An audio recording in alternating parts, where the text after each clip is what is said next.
Ok, Dani. Donc, c'est parti. Bah, déjà, pour commencer, je vais te laisser juste brièvement te présenter et ton parcours et jusqu'à devenir aujourd'hui expert sur Talend. Yes. Alors du coup, bah, moi, Damien Albagnac, donc je suis consultant indépendant depuis, c'est ma huitième année maintenant que j'attaque. Donc voilà, ça commence à faire un petit peu maintenant que je me suis mis à mon compte. Du coup, sur mon parcours, moi, j'ai commencé rapidement à être développeur .NET et toute la partie développement pur et dur. Et j'ai eu la chance dans mon début de carrière de migrer sur des parties décisionnelles où j'ai été formé sur différents outils, donc notamment Informatica et SAP Business Object sur mes premiers débuts. Et donc voilà, ça m'a mis le pied à l'étrier sur le décisionnel. C'est un endroit qui m'a plu énormément. Et donc j'ai continué là-dessus, lâché un petit peu ma partie développement pur et dur. Ce qui m'a vraiment fait basculer vers le décisionnel et ce qui m'a plu beaucoup là-dedans, c'est le dialogue avec les gens en fait.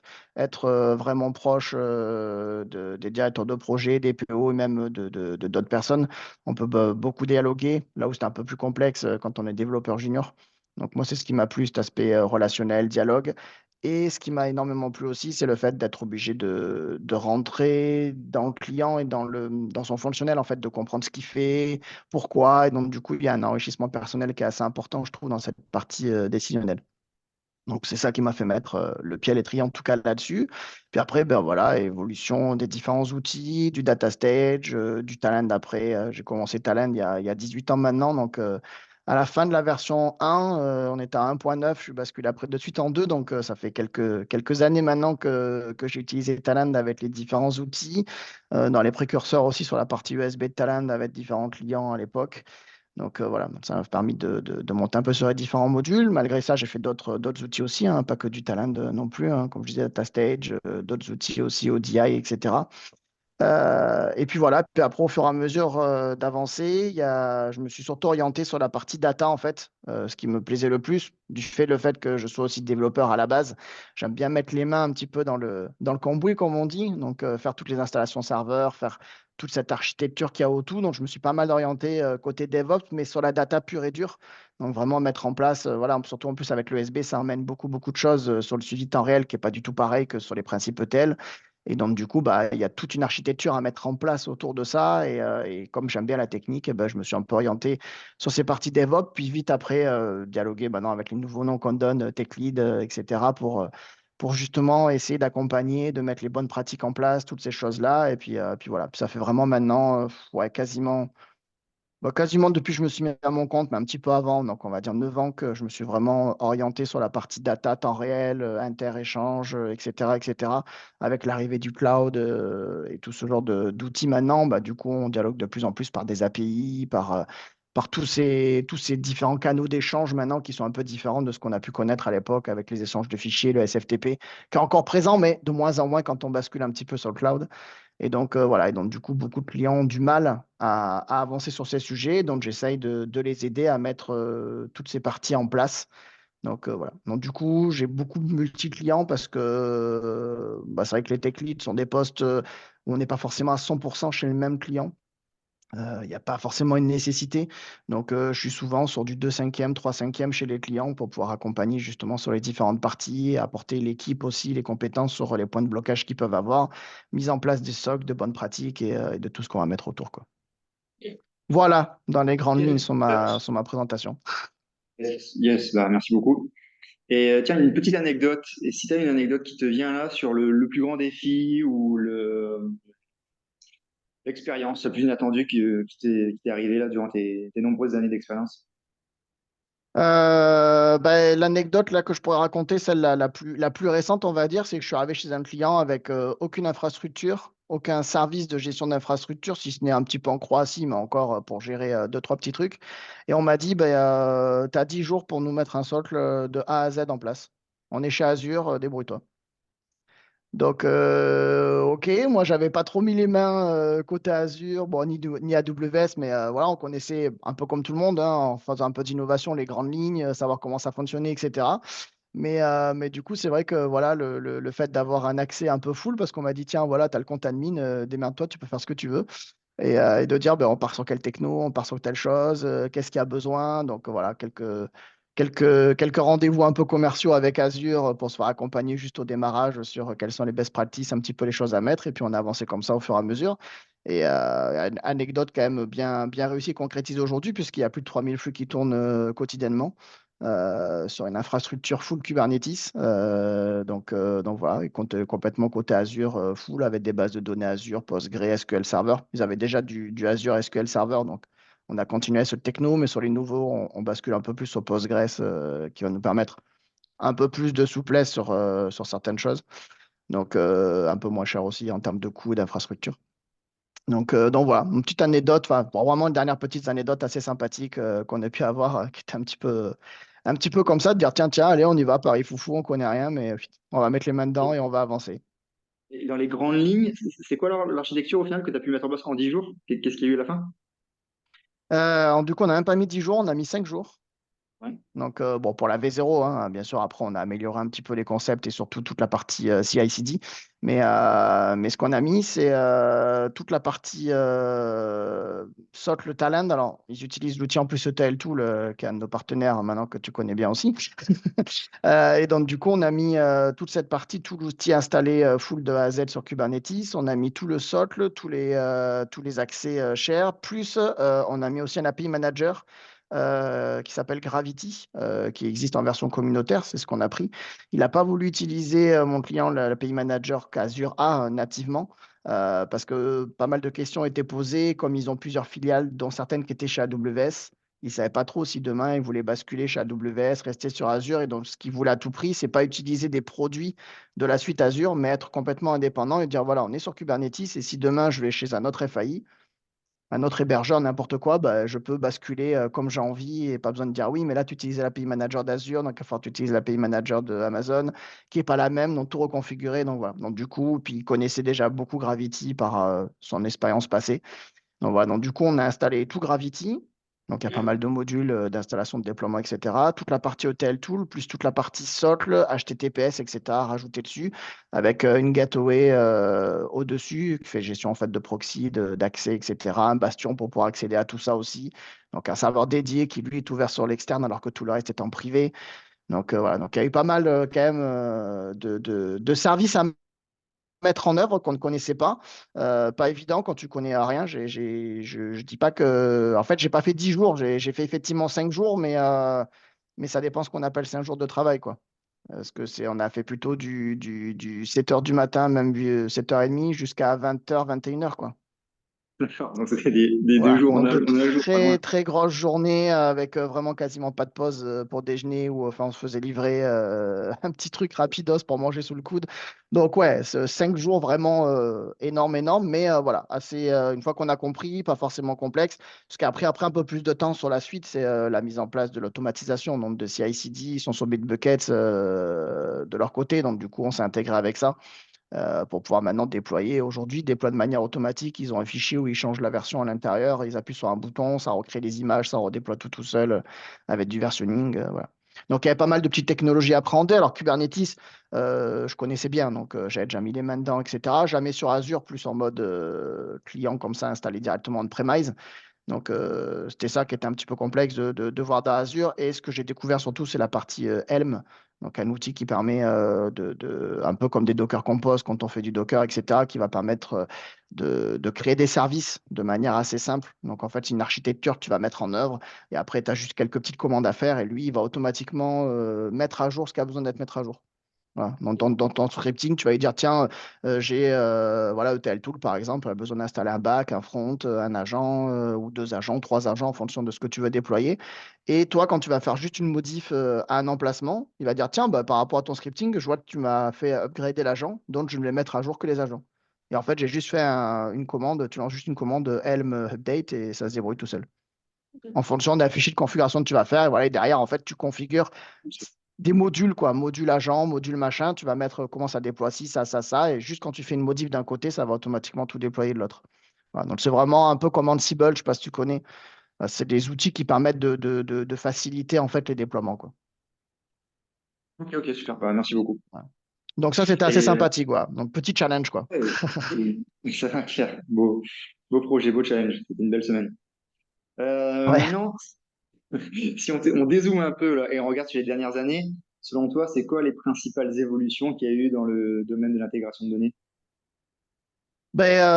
Pour moi, c'est vraiment l'aspect cloud, hein, dialogue aujourd'hui d'être en mode service sur les clients, hein. Donc, enlever ce mode on-premise qui était aujourd'hui installé partout, hein, parce que le cloud coûtait cher, etc.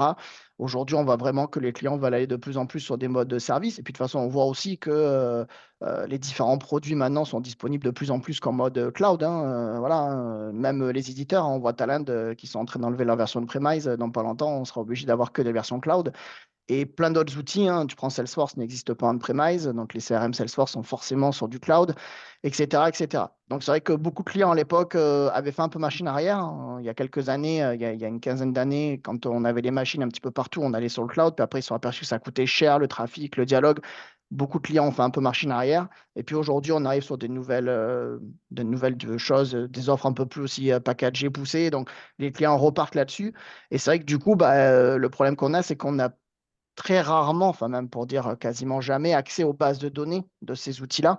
Autant avant, quand c'était installé chez nous on-premise, même si on n'avait pas accès de faire des updates ou des inserts dans la base, on avait accès en lecture. Donc c'était assez simple de venir prendre les datas pour pouvoir après construire notre data warehouse ou tout ce qu'on avait besoin derrière, voilà, pour pouvoir consolider un petit peu tout ça et faire du dashboarding dessus. Aujourd'hui, on n'a plus accès à cette data et on n'y a accès que par des API. Donc voilà, ils vont nous mettre en face des API, ce genre de choses, ou des exports CSV, voilà, ou des trucs comme ça. Ça, c'est quand même de moins en moins vrai. On voit quand même que la tendance, c'est APIser, si on peut dire. Mais en tout cas, on voit que tous ces outils, maintenant, toutes ces plateformes ont mis au-dessus des API par lesquelles on peut accéder à la data. Et donc, du coup, ça veut dire c'est bien, on a des API, on a accès à la data, mais il va falloir faire tout un tas d'appels aussi. Et on est en train de voir aussi qu'aujourd'hui, quand on veut récupérer tout un tas d'informations, on est obligé de faire souvent beaucoup, beaucoup d'appels d'API. Et donc, on va avoir des problématiques aussi de performance et de coût, parce que tous ces accès, c'est pas gratuit, hein. Donc, j'en connais pas beaucoup qui aujourd'hui disent, oh, vous pouvez appeler chez moi quand vous voulez, il n'y a pas de limite. Non, non, à chaque fois, tout le monde a mis des limites, qui sont souvent assez hautes quand même. Mais voilà, hein, tu prends, pour pas citer Salesforce par exemple, c'est en fonction des abonnements que tu vas avoir, tu as un nombre d'appels que tu as le droit de faire sur 24 heures glissant, sans parisation. Si tu veux la parisation, si tu veux faire plus d'appels, Salesforce par défaut sur le truc de base, on est à 100 000 appels par jour. Si tu veux commencer à monter au million, etc., il faut prendre des abonnements supplémentaires. Si tu veux la parisation, il faut prendre des abonnements supplémentaires, etc., etc. Donc tout ça, ça permet de dire quoi? C'est qu'on arrive dans des limites aujourd'hui où souvent, j'ai beaucoup de clients qui me demandent de resynchroniser un peu tout ça dans un petit infocentre très rapide, mais juste faire un cache en fait. Voilà, une notion de cache qu'on va vouloir mettre en place chez nous, chez le client, pour pouvoir permettre de faire du requêtage plus facile et pour éviter de faire des fois 50 millions d'appels d'API, quoi. Moi, j'avais un client qui avait besoin de savoir, pour pas citer, on peut, il y a pas de secret, mais si on parle de Seablue qui est du camping, ils ont leur outil CRM en fait et de réservation aussi, qui est en cloud pur.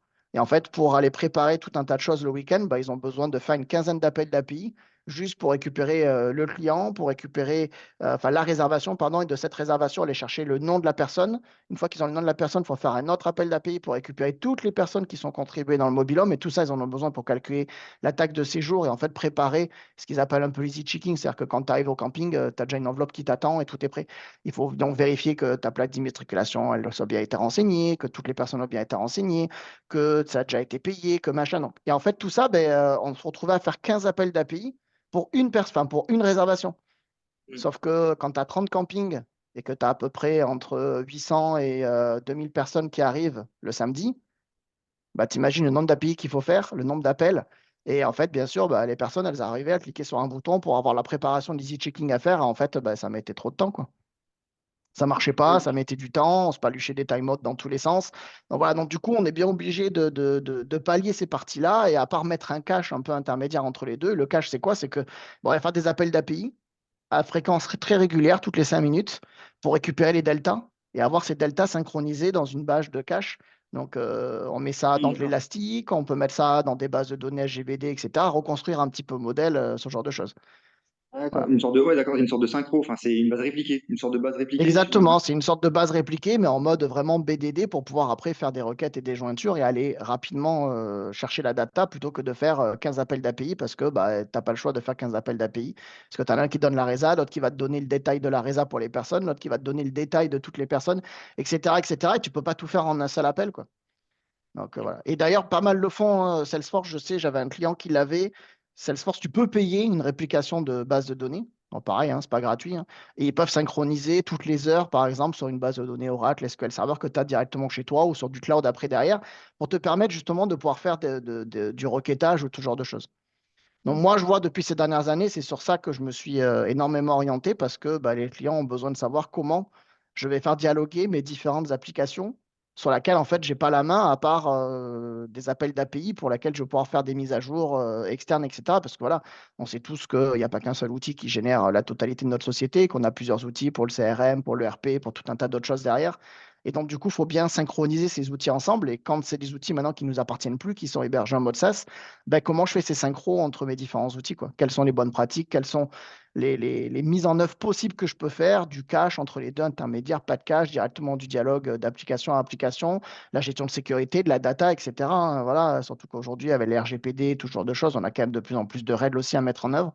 Et donc, tout ça, pour moi, c'est une grosse évolution qu'on n'avait pas avant, puisqu'on était on-premise, donc taper dans des bases de données en lecture, on pouvait, c'était facile. Et donc, ça rajoute des fois un peu des complexités là-dessus. Et ça nous fait changer aussi le mode de dialogue entre les applications qu'on n'avait pas l'habitude de faire aujourd'hui, quoi. Ok. Donc, ça, Carrément. pour Ouais, moi, c'est la grosse évolution qu'on a là ces derniers temps, quoi. ok. Ok, bah top, merci. Et maintenant, si on zoome un peu, si on s'intéresse un peu plus aux ETL et particulièrement à Talend, selon toi, c'est quoi les principes fondamentaux que tout professionnel qui utilise ça devrait connaître? Sur la partie talent, alors moi, ce que j'affectionne énormément sur cet outil, c'est son côté open source. Je parle pas, attention, beaucoup confondent l'open source et la gratuité, pas du tout. Il y a la version communautaire. Enfin, il y avait, pardon, faut parler au passé. Il y avait la version communautaire Talent qui était gratuite et ensuite il y a la version souscription. Mais ce qui me plaît surtout dans la partie Talent comparé aux autres outils que j'ai pu utiliser à l'époque comme Informatica, DataStage, ODI, etc., c'est que on a cette partie open source sur laquelle on a la main mise en fait entre guillemets. C'est-à-dire que si un composant me plaît pas ou s'il y a un fonctionnement un peu différent, je peux très bien le dupliquer, venir créer mon propre composant ou ajouter des fonctionnalités à Talent de manière assez simple. Là où certains outils, des fois, te disaient bah, non, c'est pas capable, nous, on l'a pas dans la roadmap, donc bah, c'est du PLSQL ou vous faites ça en base de données ou il faut faire différemment, mais on n'est pas capable de le faire. Donc ça, c'est quelque chose que j'apprécie quand même énormément sur Talend, de pouvoir voilà, soit écrire du code Java pur et dur, soit créer nos propres composants, soit en tout cas pouvoir modifier, modéliser des fois certaines choses qu'on avait besoin. Pour donner un exemple très simple, hein, mais sur les appels d'API, par exemple, aujourd'hui, même dans les dernières versions, il n'y a pas de notion de retry qui existe automatiquement dans les composants d'appel HTTP. Bah, du coup, ça m'a pris 5 minutes de modifier le composant et d'ajouter un retry avec des paramètres avancés où dedans, je lui dis combien d'attentes entre chaque retry et combien de fois il a le droit de réessayer avant de sa plante, quoi. Donc Ok. voilà, donc c'est des choses qui peuvent être très simples de faire améliorer pour le client et qui va lui permettre justement d'ajouter une notion de retry sur les appels HTTP qu'on n'a pas aujourd'hui dans les versions portées par Talend. Donc ça, c'est quelque chose que j'apprécie énormément. Après, pour la partie best practice socle, c'est vrai que voilà, bah, n'importe quel outil, hein, que ce soit Talend, DataStage, Informatica, on peut partir partout et partir nulle part. Donc, ce que je recommande surtout aux clients à chaque fois quand on démarre sur des projets ou quand on veut améliorer les projets, c'est de bien se poser la question du socle. Qu'est-ce qu'on veut loguer, comment on veut passer les paramétrages et quels sont les outils après de CI/CD qu'on veut mettre en œuvre pour faire la livraison, le scheduling pour tout ce qui est la partie ordonnancement, etc., etc. Donc, oui, la version payante amène quelques améliorations qui sont quand même très légères pour moi au vu du pricing de Talend sur la partie scheduling, etc. Il y a quand même tout un tas de choses qui sont faites, mais c'est vraiment ces questions-là que les clients doivent se poser, de se dire, OK, je dois prendre un outil ETL. Il n'y a pas que l'outil, c'est à quoi il va me servir, dans quel cas je vais l'utiliser, et voilà, mettre les bonnes règles d'urbanisation en fait autour de tout ce qu'on va avoir besoin de concevoir avec les outils d'ETL. Ça, je ne parle pas forcément talent, là, c'est vraiment très généraliste, quoi. Ok, ok. Donc, ouais, pour plus un point de vue, toi tu dis enfin, architecture globale, quoi, sur de penser ça dans sa globalité, comment ça s'intègre dans tout C'est ça. l'écosystème. Ok. Moi, je le vois, en fait, là, je pars des retours d'expérience. J'ai beaucoup de clients qui m'appellent parce qu'ils ont du mal à suivre les traitements, ils savent pas ce qu'a planté, pas planté. Voilà, il y a l'aspect technique et l'aspect fonctionnel, quoi. C'est très simple de suivre un traitement oui, il a marché, non, il n'a pas marché, mais c'est pas parce que mon traitement, techniquement, il a fonctionné que fonctionnellement, derrière, il a fait le job, quoi. Voilà. Donc, techniquement, mon job n'a pas planté, c'est bien, mais fonctionnellement, il a traité zéro ligne. Donc là, il y a d'autres soucis après. En fait, on s'aperçoit que tout ça, s'ils n'arrivent pas à le suivre, c'est que déjà, par défaut, en fait, le socle n'a pas été bien posé. Ils n'ont pas posé les bonnes questions pour suivre qu'est-ce qu'ils devraient suivre sur leur traitement, quoi. Donc voilà. Donc c'est pour ça qu'à chaque fois que je repasse, je vois bien que je suis obligé de remodifier le socle. Et donc, du coup, bah, ça fait de la rifalto sur tous les projets et jobs existants. Donc, quand tu arrives chez un client qui a déjà 200 job talent et qu'il faut repasser sur tout, bah, voilà, c'est ce que j'ai fait chez un client où ça nous a pris 2 mois à refondre la totalité. Et maintenant, ils ont des super logs. Alors, ils sont dans Elastic au niveau du suivi, etc. Mais ils ont regroupé, on a regroupé, réagrégé. Aujourd'hui, maintenant, ils peuvent tout suivre comme il faut. Et donc, ça leur permet d'avoir de l'aisance et de savoir qu'est-ce qui se passe fonctionnellement, quoi. Voilà. Donc, c'est C'est toujours ces intéressant comme exemple. questions-là. Juste, si on peut un peu juste détailler cet Ouais. exemple, donc qu'est-ce qu'ils avaient avant et qu'est-ce que tu as mis en place, du coup, 2 mois plus tard, après avoir être repassé sur tous les jobs? Ben, ce qu'ils avaient, en fait, c'est qu'ils avaient mis des logs plutôt techniques, de savoir que le job est tourné en combien de temps, etc., que ça insérait tant de choses dans les bases de données, mais c'était assez loin et surtout, en plus, ils faisaient 2 services distincts côté talent, donc ils faisaient des routes et des jobs. Et en fait, ils ont séparé les logs entre les deux. Ils ont fait des logs basés que pour des routes, des logs basés que pour les jobs. Sauf qu'en fait, des routes lancent des jobs et donc du coup, ils se retrouvaient avec des logs disparates partout, dispersés dans tous les sens. Et donc du coup, bah, ils n'étaient pas capables de ramener tout ça ensemble et donc ils n'étaient pas capables de suivre une exécution d'une route de A à Z parce que bah, ils avaient des logs côté route, des logs côté job et ils ne savaient pas tout rematcher ensemble. Et le détail des logs n'était pas correct, ni au niveau, il n'y avait pas de codification qui était fait dans les logs. Donc en fait, tout le monde mettait n'importe quoi et ce qu'il voulait. Tout le monde mettait la trame de log qu'il voulait. Donc du coup, en termes de suivi, bah, c'était compliqué parce que quand tu regardais une interface, bon, bah, ça là, c'est bon, tu arrives à comprendre comment a été faite, tu comprenais ton log. Et puis tu allais sur une autre interface, un autre job de développer, et c'était complètement écrit différemment, quoi. Du coup, tu te retrouves à pas pouvoir faire de dashboard généraliste parce que bah, si tu n'as pas les mêmes codes, les mêmes templates, les mêmes choses de mise, bah, tu peux pas vraiment dire attends ce qui a marché, ce qui n'a pas marché, parce que d'un côté, ils ont mis erreur, alors que de l'autre côté, il a mis erreur, ou etc. Enfin, tu vois, je prends des exemples très simples, mais ça peut aller bien plus loin que ça au niveau fonctionnel. Et donc, on a recréé tout un système de coding pour dire, voilà, le socle, ça va être du 950, 951, 952. Et on a détaillé tout un tas de codes avec des libellés qui sont mis derrière et stockés en base de données. Et dans Talent, du coup, on a créé tout un socle avec des variables de contexte qui donnent déjà tous les codes et tout ce qu'ils ont besoin. Donc, catégorisé par type d'erreur. Donc, est-ce que c'est de la base de données, est-ce que c'est de l'API, machin, etc. Il y a du codage à l'intérieur.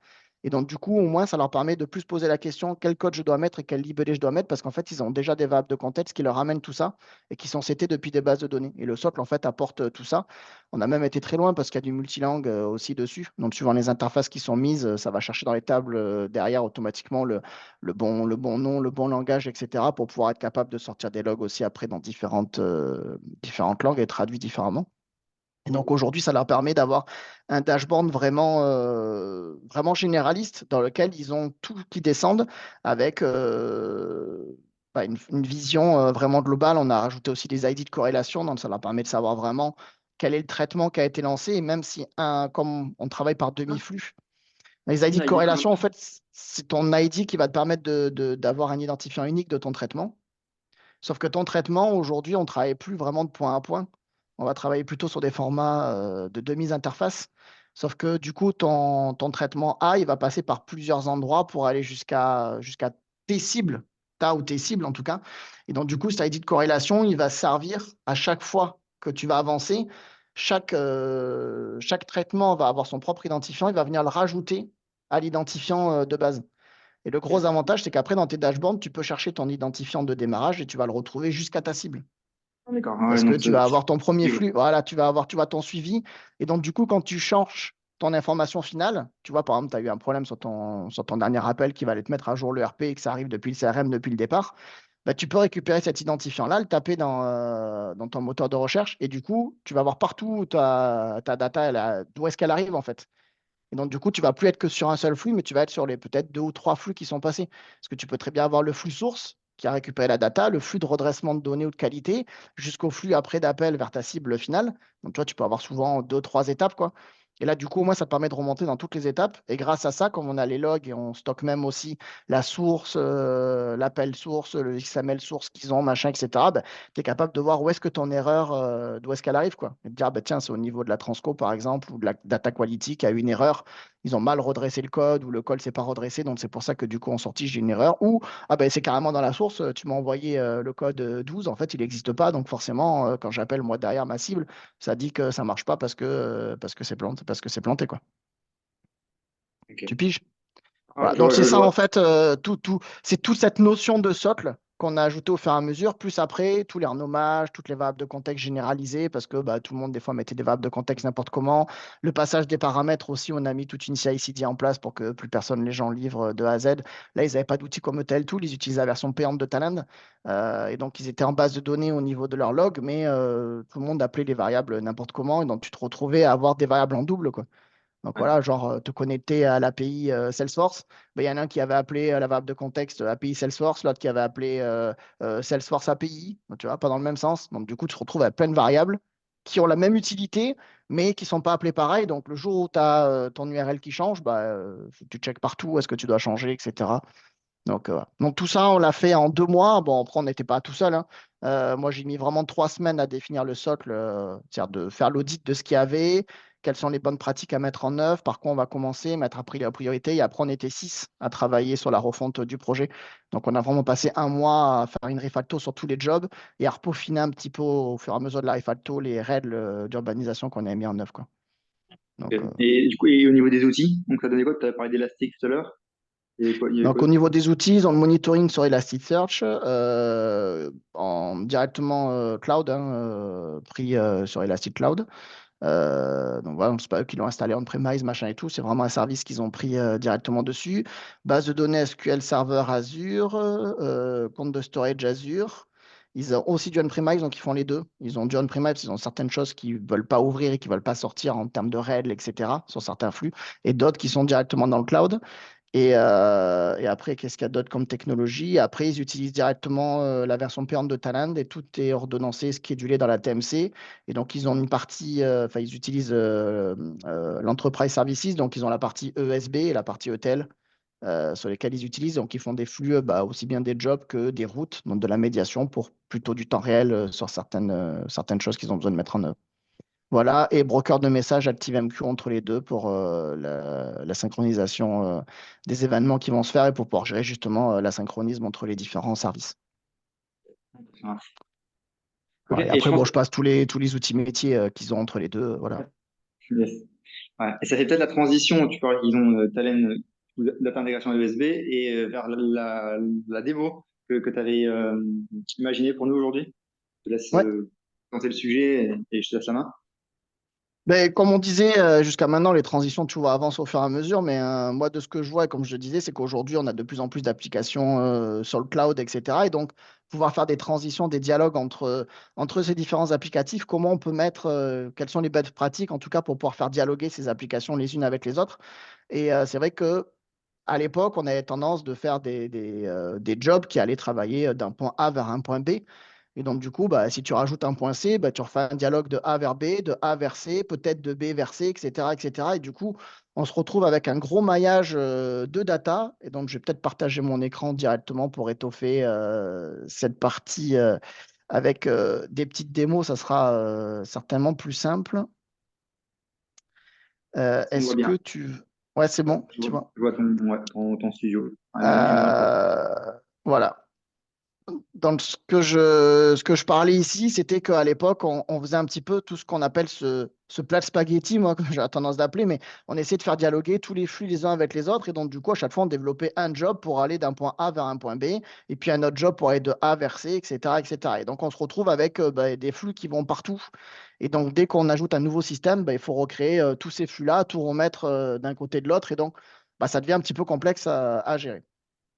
on avance un petit peu dans ces architectures et aujourd'hui, on a plutôt tendance à développer ce qu'on va appeler des demi-pivots. Et en tout cas, l'USB va nous apporter cette bonne pratique et cette souplesse qu'on va pouvoir mettre en œuvre. Et donc, plutôt de faire dialoguer A directement avec B, on va faire dialoguer A avec notre bus de données USB. Et ensuite, c'est B qui va soit venir taper les informations dans l'USB qu'il a besoin, soit l'USB qui va diffuser vers B, vers C, etc., etc. Qu'est-ce que ça implique, ça? Ça implique qu'en fait, on va travailler par des objets et non plus de A vers B. Donc, c'est-à-dire, imaginons notre applicatif, c'est un CRM. On va partir sur un exemple vraiment simple à comprendre. Notre CRM qui va avoir notre base de contact. Et une fois que notre contact va être validé, bah, peut-être il va falloir le mettre à jour dans le RP, le mettre à jour dans un outil de call center, le mettre à jour dans tout un tas d'autres choses derrière ou de personnes qui vont avoir besoin de savoir quel est ce contact qu'il va falloir être mis à jour. Bah, du coup, ce qu'on va faire, c'est qu'on va créer un objet contact. On va venir récupérer toutes les données de notre CRM dans cet objet contact qui va être porté par l'USB. Et ensuite, derrière, on a des personnes qui vont venir chercher le contact s'il en a besoin. Voilà. Donc, par exemple, si mon contact a évolué dans le CRM, ben, j'ai peut-être deux applicatifs ou trois applicatifs derrière qui vont avoir besoin de savoir que le contact a évolué. Et donc, c'est là où l'ESB va entrer en œuvre. Donc, dans l'ESB, il y a beaucoup, beaucoup de choses hein, sur lesquelles on parle. Donc, il va y avoir des notions d'événementiel qu'on va utiliser par des brokers de messages. Donc, beaucoup de personnes ont déjà entendu parler certainement d'ActiveMQ, RabbitMQ, Kafka, etc., qui sont des services de brokers d'événementiel. Donc, c'est justement avec ces outils-là qu'on va se servir de stocker ces informations-là. Et notamment, c'est pour pouvoir justement ne pas faire de point à point. Lui va permettre de gérer l'asynchronisme. C'est-à-dire qu'il va nous stocker les messages dans une file d'attente. Et ensuite, derrière, les personnes qui auront besoin d'accéder aux messages ben, viendront accéder à cette file d'attente et va venir dépiler en fait tous les messages qui auront été posés au fur et à mesure. Donc, du coup, c'est pour éviter un petit peu le temps réel pur et dur, parce que du vrai temps réel coûte très cher, hein. Il faut de la haute dispo, il faut beaucoup de serveurs, si on a beaucoup de flux qui tournent. Et en fait, plus ça va, plus les gens au début ont vu l'ESB comme du temps réel pur et dur, et plus les gens en fait se disent mais ça coûte cher, et en fait c'est pas du temps réel que j'ai besoin. Moi si je suis dans une heure c'est à jour, s'il n'y a pas de souci quoi. Donc voilà, le temps réel c'est vraiment de dire il faut que maximum en 5 secondes ma donnée qui va d'un point A vers un point B elle soit à jour quoi. Et ça coûte cher. Voilà. Donc, du coup, pour éviter ça, ben, on va se servir effectivement d'événementiel. Donc, ce qui va avoir de la haute dispo, c'est avec notre broker de messages qui va avoir besoin d'avoir tous les messages qui vont transiter et arriver à l'intérieur. Ouais, excuse-moi, ouais, point Ouais. vocabulaire, vu que moi je suis pas du tout de ce milieu-là, sur demi-pivot et broker de messages. Si tu peux nous expliciter, même si demi-pivot, enfin, ouais, je te laisse Ouais, ouais, non, non, pas expliciter. de souci. Ben, en fait, le demi-pivot, c'est comme je disais, on va pas aller d'un point A à un point B. On va passer par l'ESB entre les deux. Le demi-pivot, en fait, ça va être de A vers l'ESB et l'autre demi-pivot va être de l'ESB vers le point B. Ok, Et donc, du ok, coup, je vais créer deux demi-interfaces. Au lieu de faire ok. qu'un seul job, qui allait de A à B, je vais avoir un job qui va aller de A vers l'ESB et ensuite j'aurai un job qui ira de l'ESB vers B. Et l'avantage, c'est que si demain je dois aller vers une source C, eh ben, j'ai plus qu'un job à développer qui va de l'ESB vers C. Ce qui a de A vers l'ESB, j'y touche pas. Parce que lui, il a créé un objet contact qui contient les informations du contact. Et si demain j'ai des nouvelles applicatifs qui arrivent, je n'ai que le demi-pivot de l'ESB vers ma nouvelle cible à développer. Donc, du coup, en termes de maintenance, c'est plus simple parce que je dialogue plus de A vers B, je dialogue de A vers l'ESB et ensuite de l'ESB vers ce que je veux. Et inversement, je pourrais très bien avoir un autre demi-pivot qui va de l'ESB vers A, donc pas de A vers l'ESB, mais de l'ESB vers A pour aller mettre à jour A sur d'autres informations. Donc, le demi-pivot va me permettre justement de plus avoir cette abstraction de point à point. Je vais plus d'un applicatif vers un applicatif, je vais d'un applicatif vers mon ESB et c'est mon ESB qui va faire la répartition après vers mes différentes cibles ou qui va prendre mes différentes sources en entrée. D'accord? Ok. Yes. Voilà. Et le Donc ce broker de but, c'est message? effectivement pour enlever tout ce plat de spaghettis qu'on va avoir derrière, quoi. Bien sûr. Et le broker de message? Et le broker de messages, lui, va me permettre de stocker en fait ma data qui va arriver de A vers l'ESB. Donc ça va être mon stockage temporaire et plutôt que de stocker ça dans des bases de données, aujourd'hui, on va stocker ça sous forme d'événements en fait. En fait, ce sont des événements qu'on va recevoir et c'est le broker de messages. En fait, le broker de messages, c'est une base de données, hein, ni plus ni moins. On peut le voir exactement comme une base, sauf qu'au lieu de stocker dans une table avec un schéma relationnel, on va stocker un objet directement dans une file. Voilà. Et le gros avantage du broker de messages, surtout, c'est que les messages, on va pouvoir mettre des priorités dessus, on va pouvoir, ils vont les mettre en mode ce qu'on appelle FIFO, quoi. C'est-à-dire qu'il va les mettre les uns à la suite des autres et on va soit les dépiler dans le sens dans lequel il les a posés, soit on pourra les lire avec après des priorités ou des regroupements un peu différents pour faire la parisation dessus. Enfin voilà, il y a plein de concepts et on ne peut pas voir tout maintenant, sinon je vais perdre tout le monde. Mais voilà. Mais le but, c'est que lui, il va gérer l'asynchronisme. Parce que tu es d'accord qu'aujourd'hui, en plus, tu dois dialoguer d'un point A à un point B, il faut que tous tes systèmes soient dispo. Donc, imaginons ton point A, c'est ton CRM, ton point B, c'est le RP. Quand tu vas faire ton flux de A vers B, bah, il va aller taper toutes les données qu'il a trouvées dans le CRM pour aller les envoyer dans le RP. Et s'il y a une maintenance qui est faite sur le RP, ton flux ne marche plus. Donc, tu es en train de pénaliser ton système A parce que B n'est pas dispo. C'est-à-dire, tu es d'accord que tu as bien été lire ton A, donc tu le pénalises quand tu le lis. Pour aller balancer dans ton B, mais quand tu veux balancer dans ton RP, ton RP, il n'est pas dispo parce qu'il est en maintenance, par exemple. Ça peut arriver. Ou parce que tu as un problème réseau. Et du coup, au niveau des avantages, dont on a déjà donné un, mais j'en veux bien d'autres, sur l'avantage d'utiliser un broker de messages plutôt qu'un SGBD traditionnel pour pouvoir stocker du coup l'information.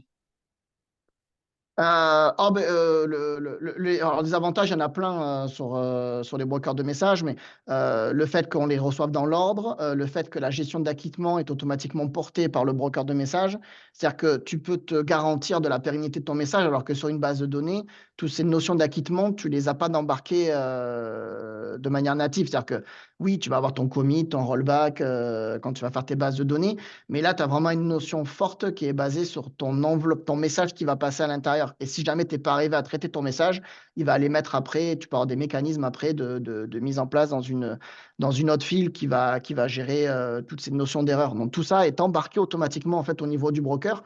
Là où sur une base de données, tu ne vas pas être embarqué, il va falloir que tu fasses un peu tous ces mécanismes. Alors, outre, comme je te disais, l'insert ou le rollback vont être portés. Mais ce mécanisme de dire, tiens, j'ai essayé d'insérer la data, elle n'a pas marché, bah, tu vas me la mettre automatiquement dans une table de rejet. Tout ça, c'est pas embarqué nativement dans un SGBD. Il va falloir que tu crées des triggers ou des choses un petit peu plus poussées derrière ce genre de choses. Donc, ça va te faire de suite une grosse usine à gaz. Et puis, le SGBD, en fait, ça ne sert pas à ça. Il va servir à stocker de la data, à faire des relations les unes avec les autres. Là, on ne parle même pas de relations, on parle d'un objet qu'on vient stocker à un instant T. Et celui qui est intéressé peut venir le prendre. Ça, c'est un premier avantage. Le deuxième avantage que tu vas avoir aussi, c'est qu'on va avoir des notions de diffusion, chose qu'on n'a pas sur des tables. C'est-à-dire que je vais pouvoir pousser un message dans mon broker et il y a des gens qui vont pouvoir s'abonner à cette file de messages et tous ceux qui sont abonnés vont le recevoir. Un peu comme on a aujourd'hui sur nos smartphones. Alors, à l'époque, on parlait de RSS. Aujourd'hui, il n'y a plus trop de flux RSS qui existent. Mais en tout cas, tu vas bien t'abonner quand tu vas t'inscrire sur une newsletter ou sur une application et tu vas recevoir une notification push. D'accord? Ben, en fait, derrière, il n'y a qu'une seule personne qui a poussé ce message et tous ceux qui ont l'application qui sont abonnés vont recevoir une notification. C'est exactement le même principe sur un broker de messages, c'est que je vais pousser un message à un emplacement et ceux qui sont abonnés à cet emplacement vont tous le recevoir. Donc, ça veut dire que c'est pour ça qu'on parle bien de demi-pivot. Le A va envoyer vers l'ESB, par exemple, la mise à jour d'un contact. Et ensuite, derrière, je peux avoir l'application B qui est venue s'abonner de dire, tiens, s'il y a un contact qui évolue, je veux être abonné pour savoir si un contact a changé. Donc, B peut s'abonner, puis il peut y avoir C, puis D, puis etc., etc. Et toi, tu n'as poussé qu'un seul message. Et derrière, ça va aller se diffuser vers 4 applications cibles, par exemple. Parce qu'ils sont venus s'abonner à mon broker de messages. C'est la question que j'allais te poser, Jean. Qu'est-ce qu'un abonné dans le cadre de l'entreprise? Donc, c'est des applis internes, c'est ça? Ou interne ou externe, hein. Après, de plus en plus d'applications SaaS maintenant savent dialoguer nativement avec des brokers. Ok. Voilà. Aujourd'hui, on en a encore beaucoup qui ne savent pas, donc on est malheureusement souvent nous obligés de créer des flux un peu généralistes pour faire ce dialogue entre les deux. Mais là, en tout cas, je le vois depuis 2 ans maintenant, on a de plus en plus d'applications qui savent aller dialoguer nativement maintenant avec des brokers de messages parce que c'est devenu un peu la référence. Et aujourd'hui, maintenant, on passe par des brokers de messages pour faire ces gestions d'événements interapplicatives qui vont nous permettre de nous simplifier la vie. Et du coup, en fait, tu n'as même plus besoin de base de données pour ce genre de choses, donc ça coûte moins cher aussi. Donc voilà, c'est porté nativement. Et surtout, quand on est dans le cloud, bah, le cloud maintenant les amène de manière native, que ce soit Azure ou AWS. Ils ont directement des services de broker. AWS gère de l'ActiveMQ, du RabbitMQ, là où Azure a son propre service de message derrière, mais c'est exactement le même principe. Et du coup, ils te les embarquent directement et donc tu n'as pas besoin de t'embêter, tu vois, à installer GBD ou aller créer des tables ou des structures ou des machins. C'est directement porté nativement. Il y a toute la gestion des droits aussi qui est faite Voilà. Mais ce grand point fort, c'est ce qu'on appelle des topics. Tu as des queues, des topics dans un broker de messages. Et le topic, c'est l'abonnement, en fait. C'est la gestion de ton abonnement. Tu vas venir t'abonner à ton topic. Et si ça t'intéresse, tu viens t'abonner ou tu viens pas t'abonner. Donc, c'est-à-dire qu'on enlève toutes ces notions de trigger qu'on avait sur les bases de données qui étaient très lourds. Tout ça, en fait, va être porté par le broker de messages. Donc, c'est quand même un gros point fort qui nous aide énormément et qu'on n'a pas besoin de réfléchir au niveau du socle sur ces parties. Puis, je te dis, toute la notion des rejets, des rejeux et tout ça est porté nativement par ces outils. Il y a tout un tas de mécanismes qui vont nous permettre d'aller assez vite pour gérer toutes ces parties-là, quoi. Yes. OK? Donc, ma démo, en fait, elle va s'appliquer sur ça. Je n'ai pas utilisé ces termes-là non plus pour rien parce que je pense que le contact et le client, c'est ce que tout le monde comprend et qui parle le plus généralement, en principe, à bon nombre de sociétés, peut-être un peu moins dans la partie fonction publique, voilà. Mais ça parle quand même un contact, un client, tout le monde va se mettre en relation avec ce genre de choses. Et donc, du coup, si je passe rapidement sur la démo que je voulais vous montrer, le but, c'était effectivement de dire, voilà, je vais évoluer en plusieurs phases mon projet. La première phase, c'est qu'il va falloir que je fasse dialoguer mon CRM avec mon ERP. D'accord, ça c'est ma première page. Donc, mon CRM, il va falloir le synchroniser avec mon ERP parce que dès qu'il y a un client, un contact, une cotation qui a été créée, etc., il va falloir que j'aille le créer automatiquement de manière native dans mon ERP. Sauf que ça, on prend du principe que c'est deux applications hébergées en mode SaaS qui sont pas du coup, enfin, c'est deux éditeurs complètement différents, donc il va bien falloir que je trouve un moyen de synchroniser ces deux applicatifs les unes avec les autres. Et puis, je sais qu'après au trimestre 3 je vais rajouter une nouvelle source et il va falloir que mon CRM aille mettre à jour l'ERP et aussi, on a une application dédiée sur du call center, il faudra aussi que je le mette à jour. Donc, j'ai pris cet exemple, je l'ai vraiment fait pour de vrai chez un client, pour pas citer Ciblou, qui a des applications call center spécifiques pour le marketing, etc. Et donc, ben voilà, mon outil de CRM, une fois que le client a bien validé toutes les cotations, tous les devis qu'on lui a fait, ben, ça part dans le RP. Et puis, il y en a d'autres, si ça n'a pas validé, ben, ça part au call center pour que le call center peut-être puisse faire des rappels derrière pour dire, ah, tiens, vous le voulez directement ou pas? Parce que là, je vois que vous avez fait plusieurs devis, mais ça n'a pas été jusqu'au bout. Voilà. Et donc, du coup, il y a pas mal d'applicatifs dédiés aujourd'hui pour le call center quand on est dans des gros groupes. Et donc, du coup, c'était de synchroniser ces applications-là les unes avec les autres. Donc, du coup, on voit bien ici que je vais partir du même objet source de mon CRM et il va falloir que j'aille vers deux objets cibles, vers deux cibles, le RP et le call center. D'accord? Donc, mon but, effectivement, c'est pas, c'est d'essayer de voir un peu plus loin. C'est pour ça que j'ai montré trimestre 1, trimestre 3, c'est de dire, bah, je ne vais pas m'amuser à faire un job qui va aller du CRM vers le RP. Et puis, au trimestre 3, je vais repartir de mon CRM pour aller vers le call center. C'est dommage parce que du CRM vers le RP, bah, le milieu, en fait, c'est mon objet contact, c'est le même qui va aller vers le RP, vers le call center. Donc, du coup, c'est bien de montrer, on va le faire en demi-pivot, on va faire des demi-interfaces. Je vais avoir une demi-interface qui va aller de mon CRM vers mon ESB et de mon ESB vers l'ERP. Et du coup, demain, quand je vais rajouter mon call center, j'aurai besoin de créer que ce demi-pivot-là. Je n'aurai rien à toucher au CRM, je l'ai déjà. C'est déjà développé. Je vais juste créer mon nouvelle interface qui va aller d'ici vers mon call center. Donc, j'ai fait un petit schéma pour expliquer ça un peu plus en détail, avec des termes un peu plus techniques. Alors, je ne peux pas rentrer dans les détails de tout, parce que sinon, ça va être un petit peu complexe, mais c'est juste pour montrer un peu cette notion de demi-pivot.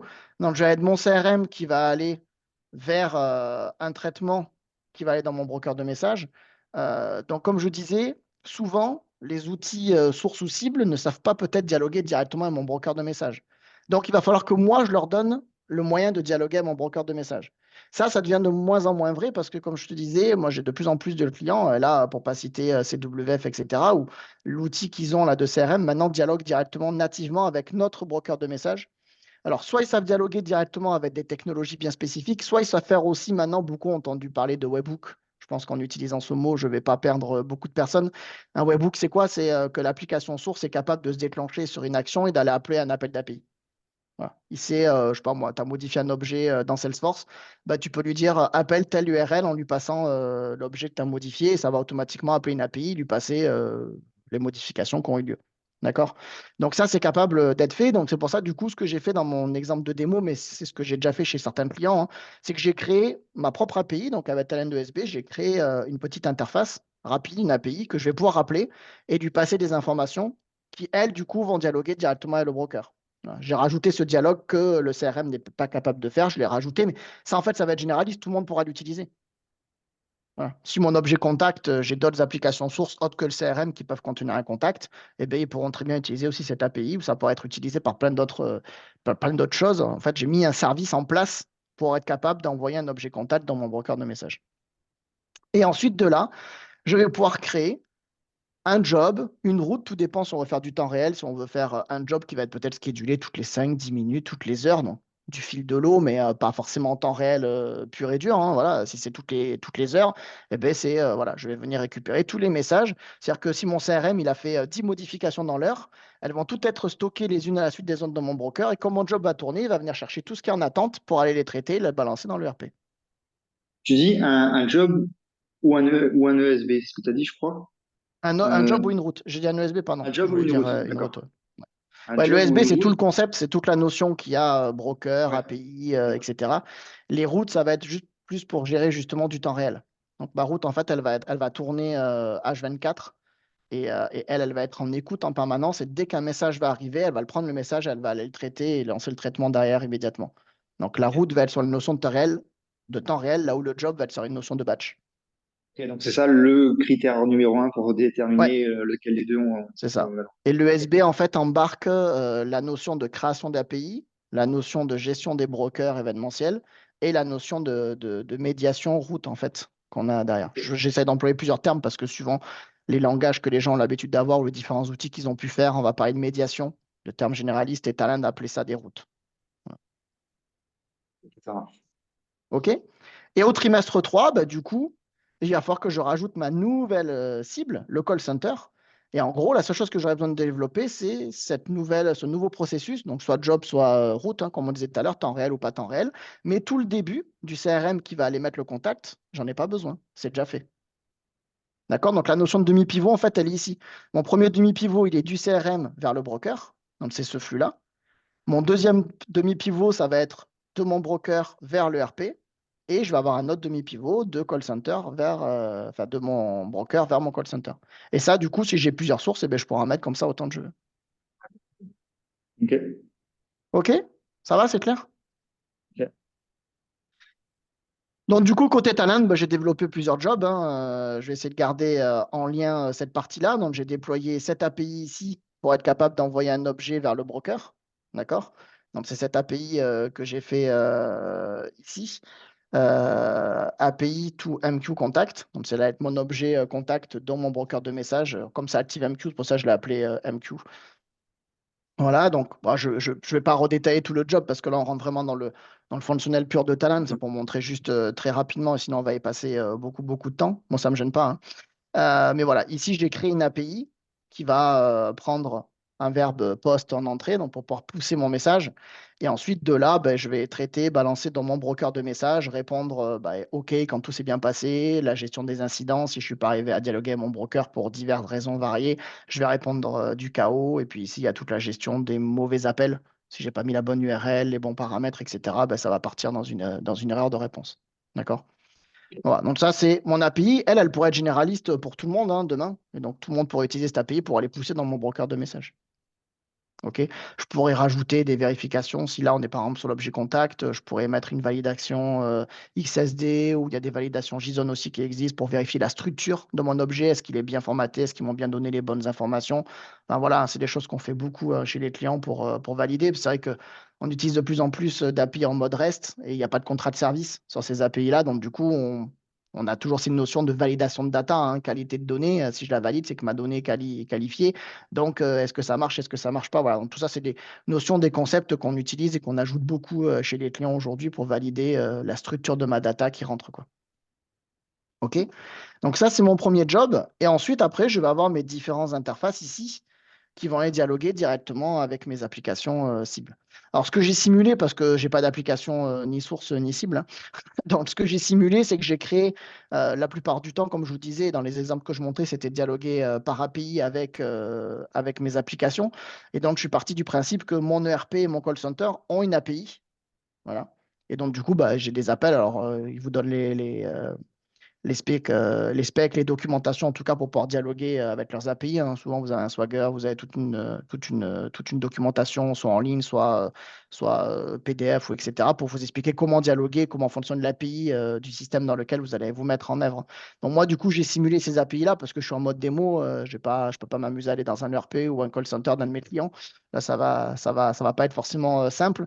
Donc j'ai juste simulé. Donc c'est pour ça qu'ici, j'ai créé deux API call center et ERP pour simuler comme si je faisais les appels directement vers le call center ou vers le ERP. Pour montrer que ça fonctionne bien, j'ai créé une base de données temporaire avec deux tables pour simuler que mon API en fait va mettre à jour ma table du call center, va mettre à jour ma table de l'ERP.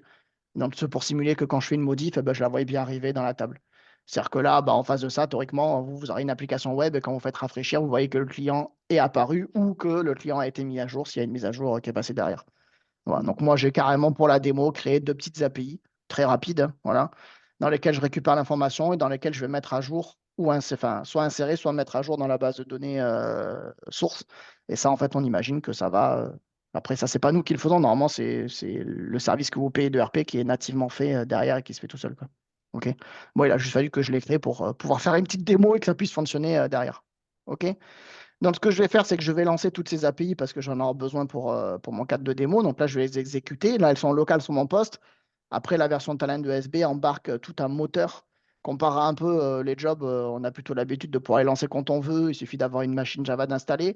Pour la partie API et pour la partie route, on est obligé d'avoir un serveur qui est amené avec Talend, hein, qui s'appelle le runtime, qui lui, du coup, va tourner H24 et dedans, on va déployer ses services, puisque bah, du coup, mon API, elle doit répondre en permanence et ma route, elle va tourner en permanence. Donc voilà, je dois avoir des choses qui tournent en permanence. Donc, on a un petit service supplémentaire. Là, je lance directement sur mon poste et c'est mon poste qui fait office de serveur. Ok. Voilà, donc là, du coup, je lance toutes mes API. Donc, c'est-à-dire, j'ai lancé cette API ici, j'ai lancé cette API ici et j'ai lancé cette API ici. Donc, du coup, maintenant, j'ai tout mon socle en fait qui est posé, qui met en œuvre. Mon broker de messages, lui, tourne. Donc ici, voilà, hein, j'ai une petite interface qui existe avec ActiveMQ, mais RabbitMQ, c'est exactement le même principe. On a une petite interface dans laquelle on peut accéder, on peut voir ce qu'on a créé dessus, etc., etc. Et donc, le but, là, ça va être justement d'aller pousser un message. Donc, pour simuler l'appel de mon CRM qui enverrait un contact à mettre à jour dans l'API, bah, j'ai juste fait un petit Postman, hein. Je ne sais pas si vous connaissez, c'est un petit outil qui permet d'écrire des requêtes comme ça très rapide en appelant une URL. Comme ça, il va poster directement les infos. Et donc là, voilà, j'ai créé un contact qui a un matricule, un genre, un nom, un prénom, un âge et une adresse. Et donc, du coup, ben, je vais appeler mon API que j'ai développé, d'accord, qui va du coup aller mettre cette information-là dans mon broker de messages. Parce que pour l'instant, ben, mon premier demi-pivot, c'est que le CRM, il dialogue avec une première API qui va stocker, d'accord, si je reprends le schéma, hein, j'appelle ici, donc ça va stocker mon message dans mon broker de messages. OK? Et donc là, du coup, ici, bah, si je viens regarder, je vois ici effectivement que j'ai un broker, donc ça c'est moi qui les ai nommés, un contact, et que j'ai un message qui vient de passer. Si j'en envoie un second, je change juste le matricule, on va mettre un autre nom, voilà, AC, je mets n'importe quoi, hein, c'est juste pour l'exemple. Je vois ici maintenant que j'ai deux messages qui sont passés, qui sont en attente d'être traités. D'accord? Donc ça, c'est le principe du broker. Vous voyez, moi, j'ai rien fait, j'ai juste appelé une API, derrière, j'ai poussé un message et ça se débrouille automatiquement pour pouvoir récupérer cette information-là. Donc ça, c'est bien, ça s'appelle un topic, mais pour que derrière le message soit utilisable, on va s'abonner. Donc ils appellent ça des subscribers, sur lesquels on va souscrire en fait, pour pouvoir justement dire, ben, je veux, moi, accéder au message que tu as créé, je veux m'abonner pour pouvoir les avoir. Tant qu'on n'est pas abonné, ben, tous les messages qui sont passés, on les a plus. C'est un peu comme vous, hein, vos notifications sur votre smartphone, vous les recevez que quand vous avez téléchargé l'application, que vous avez validé. En fait, vous vous êtes abonné à recevoir des notifications. Là, c'est exactement le même principe. Tant que je ne me suis pas abonné à ma notification, jamais je pourrais la recevoir. Donc, dans ces outils-là, on a justement des notions d'abonnement. Et donc, j'ai créé un abonnement pour le call center et un abonnement pour le RP. Si demain j'avais une nouvelle source, ben, je pourrais créer un autre abonnement. Alors, l'abonnement, c'est là, hein. On met un identifiant, le nom de l'abonnement, à quel topic on veut s'abonner, et ça y est, c'est fini. Donc, c'est hyper easy, hyper simple à faire, ça prend pas trois plombes. Tout ça, c'est réalisable aussi de le faire en mode ligne de commande ou voilà, on peut automatiser tout ça avec des CI et des CD. Enfin, il n'y a pas de souci. Je ne suis pas obligé d'aller dans l'interface graphique pour créer un abonnement. Ça se fait de manière automatique aussi. C'est juste pour montrer le, le principe de fonctionnement. Donc là, j'ai créé effectivement deux abonnements puisque dans notre principe, on veut aller mettre à jour l'ERP et le call center. Donc j'ai deux abonnements qui viennent s'abonner aux messages que mon CRM va envoyer. OK? Assez simple derrière. Et ensuite, eh ben, dans Talent, je vais avoir deux traitements. J'ai fait exprès d'en simuler un sur une média, enfin un sur un job. On pourrait lancer toutes les 5, 10, 15 minutes, etc. Et un autre sur une route, donc qui, elle, va tourner en fait H24. Et donc, dès que je reçois un message, ça va la dépiler en temps réel. Et jamais elle va s'arrêter en fait, cette route. D'accord? Donc, si je prends la première qui vient chercher d'ActiveMQ vers mon ERP, donc ici, vous voyez, de manière assez simple, hein, je viens lire ma file de messages, je viens extraire mes informations JSON, enfin, c'est un format JSON que j'ai formaté derrière. Je fais mon appel d'API REST, donc c'est-à-dire je viens dire ici à mon ERP que je veux envoyer des informations et lui, après, bah, il fait son traitement et c'est le petit hook en fait que j'ai fait, le petit mock qui va automatiquement aller écrire dans la base de données. D'accord? Donc, si je lance ce traitement-là, on a vu qu'il y avait deux messages qui étaient en attente de deux personnes qui vont passer. Donc là, il les a traités, hein. Il va assez vite derrière puisqu'il a réquisitionné directement les messages sur lesquels il a envoyé. Et donc, du coup, bah, il fait ses appels derrière. Et quand il a fini, il s'arrête hein, parce que du coup, il a plus de choses à traiter, il a plus besoin de faire autre chose. Et donc, du coup, il arrête automatiquement son traitement, il a fini. Et voilà. Et si après, il y a des messages, après, libre à nous hein, de mettre des messages, des warnings. Là, j'ai juste mis dans un Telogro parce qu'on est en mode démo, mais ça, normalement, c'est dans un dashboard, c'est dans une base de données de rejet ou dans tout ce qu'on veut pour gérer les différentes informations qu'on a besoin de dépiler, hein. D'accord? Ok. Donc voilà, donc après ici, bon, je ne vais pas entrer dans les détails, on vient se connecter, s'abonner à tout un tas de contacts, de subscribers, etc., qu'on pourrait mettre en œuvre pour récupérer mes différentes informations sur lesquelles je vais avoir. Et après, tous mes compteurs derrière vont se mettre à jour. La petite médiation à la fin, juste pour montrer aussi une médiation, voilà, on voit que c'est un petit peu différent. La médiation, les routes, donc côté talent, c'est les gens qui ont l'habitude de faire de l'ETL, ça n'a rien à voir côté route. On a quand même des liens, mais en fait, je viens d'ici. Après, de là, ils lancent ça et ça, et alors que j'ai pas en dessous de job OK, des liens un peu différents. Voilà, c'est une notion un petit peu différente à avoir. Moi, je dis toujours aux clients de se méfier. Il y a beaucoup de SN qui viennent dire, ouais, ouais, mais je sais faire de l'hôtel, donc je sais faire des routes Talent parce que c'est exactement la même chose et donc c'est hyper simple. Non, c'est une philosophie un petit peu différente. La technologie derrière, c'est du camel. Oui, on retrouve un peu la philosophie de Talent en mettant des composants, en reliant les composants les uns les autres, mais c'est une mentalité un peu différente et il faut surtout bien garder en l'esprit que le temps réel, eh ben, c'est coûteux, donc il faut. Là, on n'est pas sur du mode batch où on s'en fout de prendre de la mémoire, hein. Là, il faut vraiment faire attention à tout, la mémoire, le traitement, la durée du traitement, l'optimisation qu'il faut que je fasse sur mon traitement, parce que bah, qui dit temps réel dit qu'il faut que ça génère tout au fil de l'eau très rapidement, et donc il faut que ça balance vite, vite, vite derrière, quoi. D'accord? Donc ça, c'est vraiment des choses qu'il faut faire attention quand on fait de la médiation, qu'on n'a pas trop l'habitude de faire en ETL, parce que c'est du batch, ça mange un peu de ressources pendant 5 minutes, ça mange un peu de ressources pendant 5 minutes, c'est pas trop, trop grave, quoi. OK? Et, et j'avais juste une question par rapport à ça. Ouais. Euh, Tu dis que les ESN vont dire que souvent, en fait, c'est pas compliqué pour eux de passer de l'un à l'autre, parce que, et au final, même les entreprises elles-mêmes se disent ça, parce que bah, elles ont les ressources souvent bah, en taille classique. Donc toi, dans quel cas tu penses que ça vaut le coup d'investir et de passer vers l'ESB? Tu vois, en gros, c'est en plus c'est une question d'architecture. Quand est-ce que Ouais, ça vaut le coup de passer de mettre en place cette architecture qui nous présente, ou de rester au final sur un truc classique bien sûr. qu'on connaît déjà? Et je vais même plus loin, c'est que c'est même pas que les ESN, c'est aussi Talent qui dit vous savez faire de l'hôtel, c'est easy de passer sur de la médiation. Voilà, c'est là où je suis pas d'accord avec leur philosophie. Oui, c'est facile entre guillemets parce que ça reste du talent et que quand on sait faire du talent, on a un peu l'habitude, mais la philosophie de l'ESB est un petit peu différente. Quand c'est que je vais préconiser aux clients de passer sur de l'ESB, en fait, si vous commencez à partir sur une architecture cloud, vous serez forcément obligé d'avoir un broker de messages. Aujourd'hui, on ne peut plus faire dialoguer des applications sur du périn, hein, quand je parle. Voilà, c'est sur des choses où vous allez avoir une vision sur du long terme, pouvoir faire dialoguer, pouvoir rajouter des cibles très rapidement ou des sources très rapidement. Le broker de messages devient une évidence aujourd'hui. De plus en plus de sociétés sont obligées d'y passer. Elles n'ont pas le choix parce que sinon, on ne peut pas faire la synchronisation. Comme là, je vous montrais, hein, vous voyez, la synchronisation directement, stocker les messages, etc. Parce que bah, l'application source, c'est pas vous qui en avez, vous n'êtes pas maître en fait. Vous payez un abonnement pour avoir une application et elle va pas s'adapter à vous, quoi. Elle va s'adapter sur le principe de ce que vous voulez mettre dedans, mais elle va pas s'adapter sur le fait que oui, mais tiens, mais lui, en fait, il a besoin d'avoir telle information. Moi, je veux pas celle-là, ou je veux être prévenu quand il a cliqué sur ce bouton-là et pas sur celui-là. Et l'éditeur va vous dire, bah non, moi, quand vous avez mis à jour le contact, ça va déclencher un traitement derrière. Ah ouais, mais en fait, mais moi, je veux prévenir telle et telle personne. Ah bah non, nous, on prévient qu'un seul endroit. Et c'est souvent ça, en fait. L'application, elle va avoir un webhook ou quelque chose qui va se déclencher derrière. Ça va appeler une URL et une seule, quoi. Et pas 50. Alors que vous avez besoin de mettre 50 systèmes derrière parce que bah, de votre source, il va falloir mettre à jour tout un tas de cibles. Et donc, dès qu'on va arriver sur ces notions-là, on va avoir besoin d'un broker. Et dès qu'on aura besoin d'un broker, eh bien, il va y avoir toutes ces questions entre les deux de est-ce que je veux faire du temps réel? Est-ce que j'ai besoin de faire de la synchronisation? Est-ce que j'aurai besoin de faire de l'API entre les deux, etc., etc. Et cetera. Et donc, du coup, bah, toutes ces notions-là vont vous amener en fait à mettre en place de l'ESB, quoi.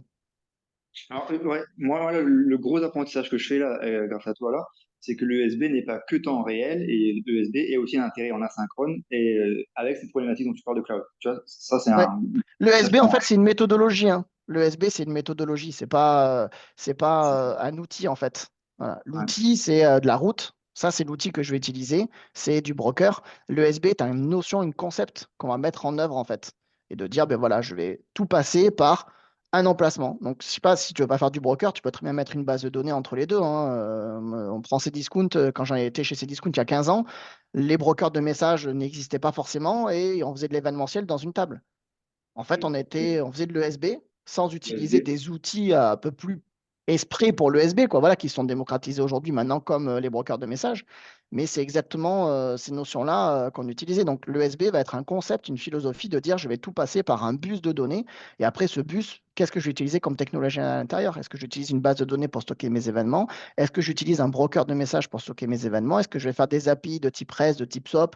Est-ce que je vais utiliser après de la médiation de type Camel, pas Camel? Voilà. Moi, je prends un client chez qui je suis aujourd'hui, Faya, on fait de l'ESB et on n'utilise pas Talend. On a Talend pour la partie ETL batch. Par contre, ils utilisent Mulsoft pour la partie USB.